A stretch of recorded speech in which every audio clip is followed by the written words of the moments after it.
ಪಟ್ಟಿದ ಕಷ್ಟ ನಮ್ಮ ಮಕ್ಕಳು ಪಡಬಾರ್ದು. ಮುಂದೆ ಏನಾಗ್ತಾವೋ ಕೆಟ್ಟು ಕುಲಿಗೆಟ್ಟು ನಿಮ್ಮನ್ನೇ ಆಚೆಗೆ ಹಾಕ್ತಾರೆ.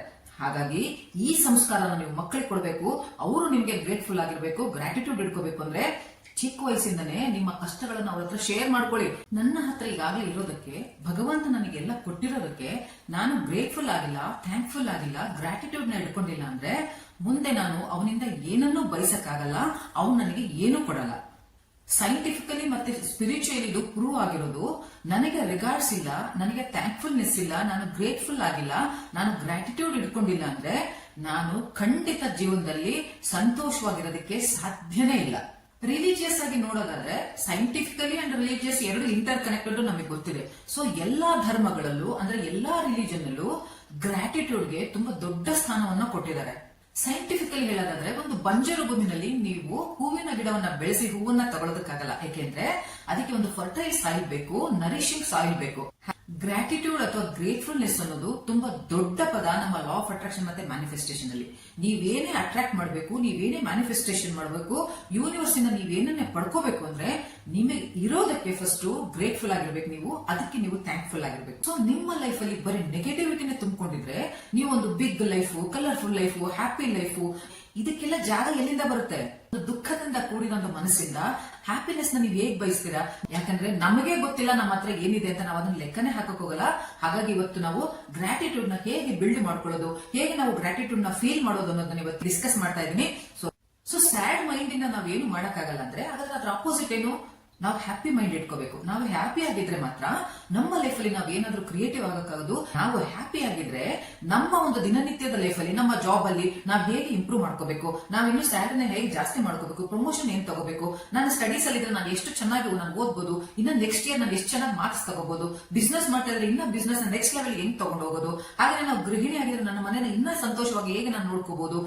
ಸೊ ಇಲ್ಲಿ ಗ್ರಾಟಿಟ್ಯೂಡ್ ಹೇಗೆ ನಿಮ್ಗೆ ಹೆಲ್ಪ್ ಮಾಡುತ್ತೆ ಅಂದ್ರೆ, ಗ್ರಾಟಿಟ್ಯೂಡ್ ಅನ್ನೋದು ಒಂದು ಪಾಸಿಟಿವ್ ಸ್ಟೇಟ್.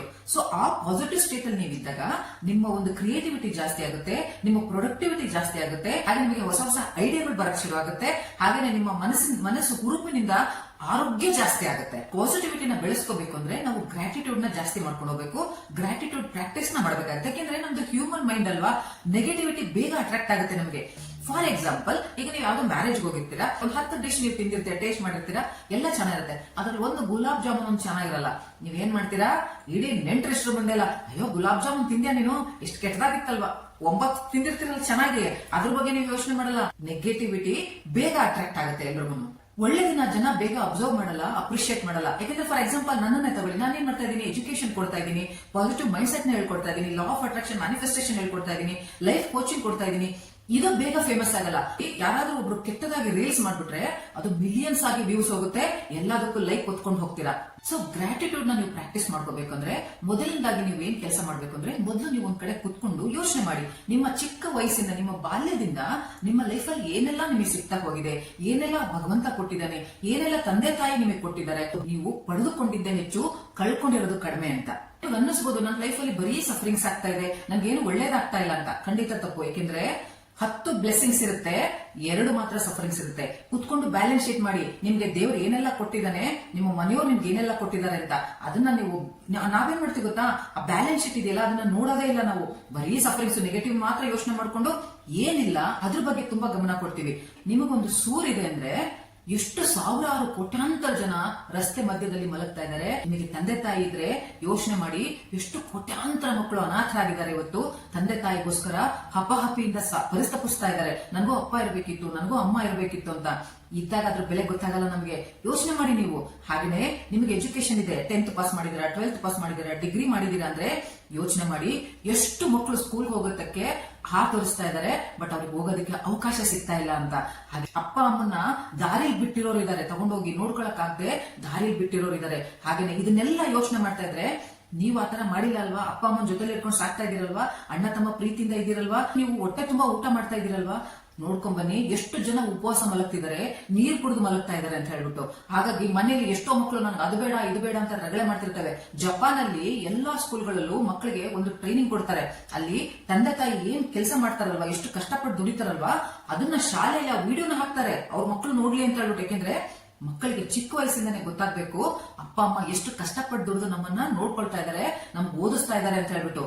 ಆ ಒಂದು ಸಂಸ್ಕಾರನ ನೀವು ಮಕ್ಕಳಿಗೆ ಕೊಡ್ತಾ ಬಂದ್ರೆ ಮುಂದೆ ಮಕ್ಕಳು ಸ್ಕ್ಯಾಸಿಟಿ ಮೈಂಡ್ ಅಲ್ಲಿ ಇರಲ್ಲ, ಪಾಸಿಟಿವ್ ಆಗಿರ್ತಾರೆ, ನಿಮಗೇನೆ ಗ್ರೇಟ್ಫುಲ್ ಆಗಿರ್ತಾರೆ. ಆದ್ರೆ ನೀವೇನ್ ಮಾಡ್ತೀರಾ, ನಾವು ಪಟ್ಟಿದ ಕಷ್ಟ ನಮ್ಮ ಮಕ್ಕಳು ಪಡಬಾರ್ದು ಅಂತ ಹೇಳ್ಬಿಟ್ಟು ಚಿಕ್ಕ ವಯಸ್ಸಿಂದಾನೆ ಲ್ಯಾವಿಶ್ ಆಗಿ ಖರ್ಚು ಮಾಡೋದು, ಅವರಿಗೆ ಕಷ್ಟನೇ ಕೊಡಲ್ಲ, ಅವ್ರಿಗೇನು ತೋರ್ಸ್ಕೊಳ್ಳೋದೇ ಇಲ್ಲ, ಆರೋಗ್ಯ ಇಲ್ಲ ಅಂದ್ರೂ ಅವ್ರಿಗೆ ಹೇಳಲ್ಲ, ದುಡ್ಡು ಇಲ್ಲ ಅಂದ್ರೂ ಅವ್ರಿಗೆ ಹೇಳಲ್ಲ. ಯಾಕೆಂದ್ರೆ ನಾವು ಪಟ್ಟಿದ ಕಷ್ಟ ನಮ್ಮ ಮಕ್ಕಳು ಪಡಬಾರ್ದು.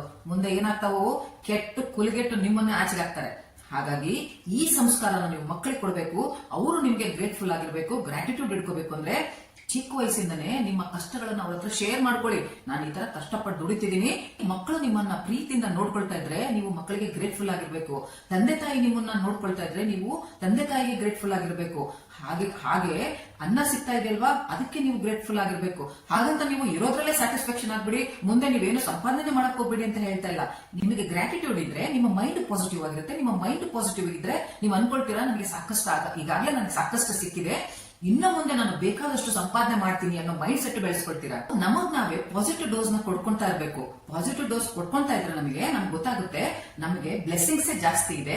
ನಾವು ಬ್ಯಾಲೆನ್ಸ್ ಶೀಟ್ ಮಾಡ್ತೀವಿ. ಅವಾಗ ನಮ್ಗೆ ಯಾರು ಪ್ರೀಚ್ ಮಾಡ್ಬೇಕಾಗಿಲ್ಲ, ಯಾರೋ ಸನ್ಯಾಸಿಗಳು ಬಂದು ನಿಮ್ಗೆ ಹೇಳ್ಕೊಡ್ಬೇಕಾಗಿಲ್ಲ, ಗಂಟೆಗಟ್ಟಲೆ ಪ್ರವಚನ ಕೊಡ್ಬೇಕಾಗಿಲ್ಲ. ನೀವೇ ಕುತ್ಕೊಂಡು ಯೋಚನೆ ಮಾಡಿದ್ರೆ ನಿಮಗೆ ಗೊತ್ತಾಗುತ್ತೆ ನಿಮ್ಮಲ್ಲಿರೋ ಬ್ಲೆಸ್ಸಿಂಗ್ಸ್, ನಿಮ್ಮಲ್ಲಿರೋ ಸಫರಿಂಗ್ಸ್ ಎಷ್ಟಿದೆ ಅಂತ. ಕೆಲವರು ದೃಷ್ಟಿಕೋನನೇ ಯಾವಾಗಲೂ ನೆಗೆಟಿವ್. ಅಯ್ಯೋ ನನ್ನ ಲೈಫಲ್ಲಿ ಏನೂ ಆಗ್ತಾ ಇಲ್ಲ ಮೇಡಮ್. ಏನಾಗ್ತಾ ಇಲ್ಲ ಅಂದ್ರೆ ಏನರ್ಥ, ನೀವು ಜೀವಂತವಾಗಿರೋದೇ ಒಂದು ದೊಡ್ಡ ಬ್ಲೆಸ್ಸಿಂಗ್ಸ್ ಅಲ್ವಾ. ಮೊನ್ನೆ ಏನು ನಾವು ಕೋವಿಡ್ ಟೈಮ್ ಅಲ್ಲಿ ನಮ್ಮ ಕಣ್ಣು ಮುಂದೆನೆ ಎಂತೆಂತವರೆಲ್ಲ ಹೋಗ್ಬಿಟ್ರು ಅಂತ ನೋಡಿದ್ವಿ. ಇವತ್ತು ನೀವು ಈ ವಿಡಿಯೋ ನೋಡ್ತಾ ಇದ್ದೀರಾ ಅಂದ್ರೆ ದೇವರಿಗೆ ನೀವು ಥ್ಯಾಂಕ್ಸ್ ಹೇಳ್ಬೇಕು. ಮಂಜುಳಾ ಮೇಡಮ್ಗೆ ನೀವು ಗ್ರಾಟಿಟ್ಯೂಡ್ ಇಟ್ಕೋಬೇಕು. ಯಾಕೆಂದ್ರೆ ಇಷ್ಟು ಒಳ್ಳೆ ವಿಡಿಯೋ ಮಾಡ್ತಾ ಇದ್ದೀನಲ್ವಾ ನಾನು, ನನ್ನ ಬಗ್ಗೆ ಒಂಚೂರು ಗ್ರಾಟಿಟ್ಯೂಡ್ ಇಟ್ಕೊಂಡು ಒಂದು ಲೈಕ್ ಬಟನ್ ಒತ್ಬಿಡಿ ನೋಡೋಣ. ದಿನ ಬೆಳಗ್ಗೆ ನೀವು ಎದ್ದೇಳ್ತಿರಲ್ಲ, ಅವಾಗ ಎಷ್ಟೋ ಜನ ಕಣ್ಣು ಮುಚ್ಚಿರ್ತಾರೆ.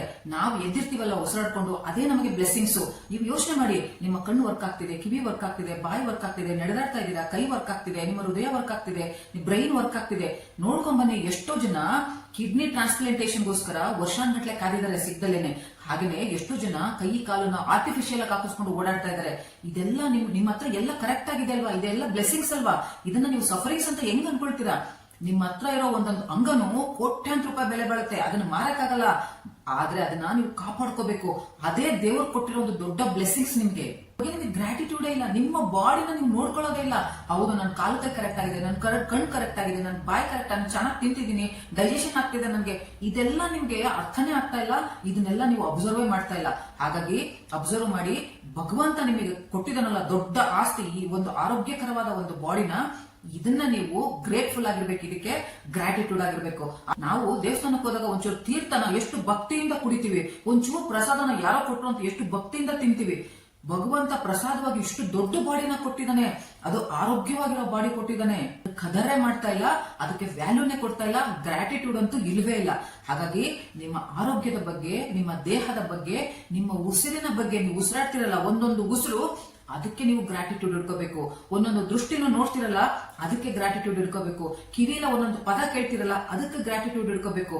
ಒಂದು ತುತ್ತು ಅನ್ನ ತಿಂತಿರಲ್ಲ, ಅದಕ್ಕೆ ನೀವು ಗ್ರಾಟಿಟ್ಯೂಡ್ ಇಟ್ಕೋಬೇಕು. ನಿಮ್ಮ ರೀಚ್ ಅಲ್ಲಿ ಯಾರಿರ್ತಾರೆ ಅವ್ರ ಬಗ್ಗೆ, ನಿಮ್ಮ ಸರೌಂಡಿಂಗ್ಸ್ ಅಲ್ಲಿ ಯಾರಿದ್ದಾರೆ, ನಿಮ್ಮ ನೈಬರ್ಸ್ ಬಗ್ಗೆ ಗ್ರಾಟಿಟ್ಯೂಡ್ ಇಟ್ಕೊಳ್ಳಿ. ಅವ್ರ ಜೊತೆ ಒಳ್ಳೆ ತಂದಿಂದ ಬಿಹೇವ್ ಮಾಡಿ. ನಿಮ್ಮ ಮನೆಯವ್ರ ಜೊತೆ, ನಿಮ್ಮ ಮನೇಲಿ ಕೆಲ್ಸಕ್ಕೆ ಬರ್ತಾರಲ್ಲ ಅವ್ರ ಜೊತೆ ನೀವು ಗ್ರಾಟಿಟ್ಯೂಡ್ ಇಟ್ಕೊಳ್ಳಿ. ಯಾಕೆಂದ್ರೆ ನಿಮ್ ಕೆಲಸಗಳನ್ನೆಲ್ಲ ಅವ್ರು ಮಾಡ್ಕೊಡ್ತಾ ಇದಾರೆ. ನಾನು ವರ್ಕ್ಶಾಪ್ ಅಲ್ಲಿ ಮಕ್ಳಿಗೆ ಹೇಳ್ತಾ ಇರ್ತೀನಿ, ಅಪ್ಪ ಅಮ್ಮ ಮಾಡ್ಕೊಟ್ಟಿದ್ದನ್ನ ಕಣ್ಣಿಗೆ ಒತ್ಕೊಂತೀನಿ, ದುರಹಂಕಾರ ತೋರಿಸ್ಬೇಡಿ ಅಂತ.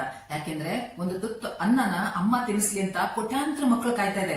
ಆದ್ರೆ ನಿಮಗೆ ನಿಮ್ಮ ಅಮ್ಮ ಕಲಿಸ್ಬಿಟ್ಟು ನಿಮ್ ಹಿಂದೆ ಓಡಾಡ್ಕೊಂಡು ತಿನ್ನಿಸ್ತಾಳಲ್ಲ, ಆ ಅಮ್ಮನ ಬಗ್ಗೆ ನಿಮ್ಗೆ ಗ್ರಾಟಿಟ್ಯೂಡ್ ಇರ್ಲಿ. ನಿಮ್ಮನ್ನ 9 ತಿಂಗಳು ಹೊಟ್ಟೆಯಲ್ಲಿ ಇಟ್ಕೊಂಡು ನೀವು ದೊಡ್ಡವರಾಗೋವರೆಗೂ ನಿಮ್ಗೆ ಅವಳ ಇಡೀ ಜೀವನವನ್ನೇ ಸವಿಸಿ ನಿಮ್ಗೋಸ್ಕರ ಅವಳು ಬೆಳೆಸದ್ಲಲ್ವಾ, ನಿಮ್ಗೋಸ್ಕರ ಅವಳು ಕಷ್ಟಪಟ್ಲಲ್ವಾ, ತನ್ನನ್ನೇ ತಾನು ಸವಿಸ್ಕೊಂಡ್ಲಲ್ವಾ, ಅವಳ ಬಗ್ಗೆ ನಿಮ್ಗೆ ಗ್ರಾಟಿಟ್ಯೂಡ್ ಇರ್ಲಿ. ಅಪ್ಪ ಮಾಡೋದು ಯಾರ ಕಣ್ಣಿಗೂ ಕಾಣಿಸಲ್ಲ. ಯಾಕಂದ್ರೆ ಅಪ್ಪ ಹೇಳ್ಕೊಳ್ಳಲ್ಲ. ಅಪ್ಪ ಅಮ್ಮನಿಗಿಂತ ಜಾಸ್ತಿ ಸ್ಯಾಕ್ರಿಫೈ ಮಾಡಿರ್ತಾನೆ. ಏಕೆಂದ್ರೆ ಅವನು ದುಡಿಯೋದು ಎಷ್ಟು ಕಷ್ಟ ಹೊರಗಡೆ ಹೋಗಿ ಅಂತ ಅವನಿಗೆ ಮಾತ್ರ ಗೊತ್ತಿರುತ್ತೆ. ಅದನ್ನ ಮನೇಲಿ ತೋರ್ಸಲ್ಲ. ನಿಮ್ಗೇನ್ ಬೇಕು, ನಿಮ್ಗೇನ್ ಬೇಡ, ಎಲ್ಲಾದನ್ನು ನೋಡ್ಕೊಂಡಿರ್ತಾನೆ. ಇದಕ್ಕೋಸ್ಕರ ನೀವು ಅಪ್ಪನಿಗೆ ಗ್ರಾಟಿಟ್ಯೂಡ್ ಇಟ್ಕೋಬೇಕು. ಹಾಗೇನೆ ಇಡೀ ಬ್ರಹ್ಮಾಂಡ ಒಂದು ಕ್ಷಣ ಯೋಚನೆ ಮಾಡಿ, ಗಾಳಿ ನಿಂತು ಹೋದ್ರೆ ನಾವೆಲ್ಲ ಏನಾಗ್ತೀವಿ ಅಂತ. ಒಂದು ಕ್ಷಣ ಯೋಚನೆ ಮಾಡಿ, ಬಿಸಿಲು ನಿಂತೋದ್ರೆ, ಸೂರ್ಯ ಹೋಗೇ ಬಿಟ್ರೆ ನಾವೇನಾಗ್ತೀವಿ ಅಂತ, ನೀರ್ ಬತ್ತೋದ್ರೆ ನಾವೇನಾಗ್ತೀವಿ ಅಂತ, ಉಸಿರು ನಿಂತೋದ್ರೆ ನಾವೇನಾಗ್ತೀವಿ ಅಂತ. ಇದೆಲ್ಲ ದೊಡ್ಡ ವಿಚಾರ ಅಲ್ವಾ, ಇದೆಲ್ಲ ದೊಡ್ಡ ಬ್ಲೆಸ್ಸಿಂಗ್ಸ್ ಅಲ್ವಾ. ಇಡೀ ಬ್ರಹ್ಮಾಂಡ ನಮಗೋಸ್ಕರ ಕೆಲಸ ಮಾಡ್ತಾ ಇದೆ. ನಾವೊಂದು ಇರುವೆಗಿಂತನೂ ಕಡೆ ನಾವು ಬ್ರಹ್ಮಾಂಡದ ಕಣ್ಣಲ್ಲಿ. ಆದ್ರೂ ಅದು ಒಬ್ಬೊಬ್ಬ ಮನುಷ್ಯನಿಗೋಸ್ಕರ, ಒಂದೊಂದು ಚಿಕ್ಕ ಚಿಕ್ಕ ಜೀವಿಗೋಸ್ಕರ ಅದು ಕೆಲಸ ಮಾಡ್ತಾ ಇದೆ. ಆ ಬ್ರಹ್ಮಾಂಡದ ಬಗ್ಗೆ ನಮಗೆ ಗ್ರಾಟಿಟ್ಯೂಡ್ ಇರಬೇಕು. ಹಾಗಾಗಿ ಎಲ್ಲರ ಬಗ್ಗೆನೂ ನಿಮಗೆ ಗ್ರಾಟಿಟ್ಯೂಡ್ ಇರಬೇಕು, ಎಲ್ಲಾದ್ರ ಬಗ್ಗೆನೂ ಗ್ರಾಟಿಟ್ಯೂಡ್ ಇರಬೇಕು. ಗ್ರಾಟಿಟ್ಯೂಡ್ ನ ಬೆಳೆಸ್ಕೊಳ್ಳಿ. ಗ್ರಾಟಿಟ್ಯೂಡ್ ನ ಬೆಳೆಸ್ಕೊಂಡ್ರೆ ನಿಮ್ಗೆ ಪಾಸಿಟಿವಿಟಿ ಜಾಸ್ತಿ ಆಗುತ್ತೆ.